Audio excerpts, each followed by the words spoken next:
एक गांव में रमेश नाम का लड़का रहता था। उसे चित्र बनाने का बहुत ज्यादा शौक था। वो जमीन पर नुकीली पेंसिल से चित्र बनाता रहता था। उसके पास कागज और पेंसिल खरीदने के पैसे नहीं थे।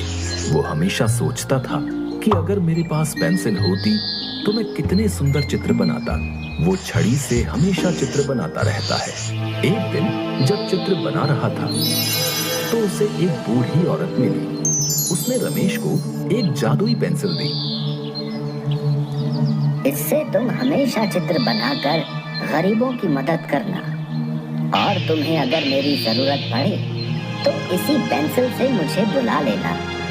ये कहकर वो बूढ़ी औरत गायब हो गई। रमेश बहुत खुश हुआ और उसने पेंसिल से जमीन पर एक सेब का चित्र बनाया। वाह, क्या छड़ी है! अचानक ही वो सेब असली हो गया। फिर उसने एक बिल्ली का चित्र बनाया और देखते ही देखते वो भी असली बिल्ली बन गई। ये क्या? ये तो एक जादुई पेंसिल है। बहुत बहुत शुक्रिया बूढ़ी अम्मा, आपकी ये बात मैं हमेशा याद रखूंगा।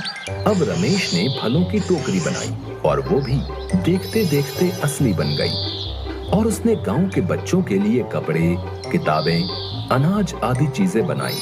देखते देखते सबका सब सामान असली बन गया।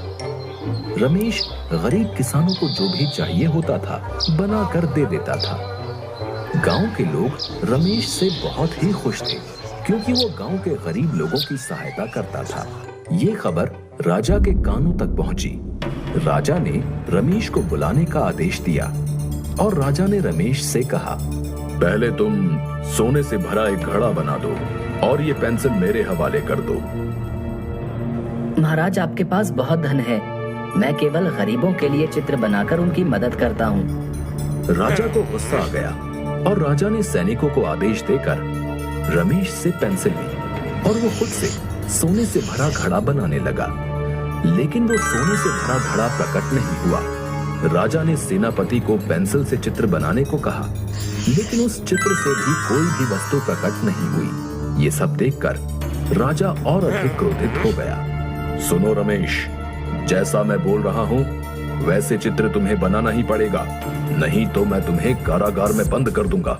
रमेश मन ही मन में सोचने लगा, अगर वो राजा की आज्ञा का पालन नहीं करेगा तो राजा उसे कारागार में बंद कर देगा, तो वो गरीब लोगों की मदद नहीं कर पाएगा। वो चतुर था। उसने तुरंत पेंसिल उठाई और उस बूढ़ी औरत का चित्र बना दिया और वहां बूढ़ी औरत प्रकट हो गई। उस बूढ़ी औरत ने राजा को समझाया। प्रणाम महाराज, सच कहूँ तो आपके पास धन की कोई कमी नहीं है, लेकिन वाकई में जो गरीब है रमेश उनके लिए ढेर सारी खुशियां लाने का काम कर रहा है। आपने उससे ये पेंसिल छीन ली, लेकिन ये आपकी इच्छा अनुसार कोई काम नहीं कर पाई और न ही किसी और के हाथों से उस चित्र में जान आएगी। रमेश के काम के प्रति लगन और उसकी ईमानदारी देख के ही उसे ये पेंसिल मिली है। राजा को अपनी गलती का एहसास हो गया और राजा ने रमेश और बूढ़ी औरत से माफी मांगी और फिर बूढ़ी औरत वहां से गायब हो गई। राजा ने रमेश का सम्मान किया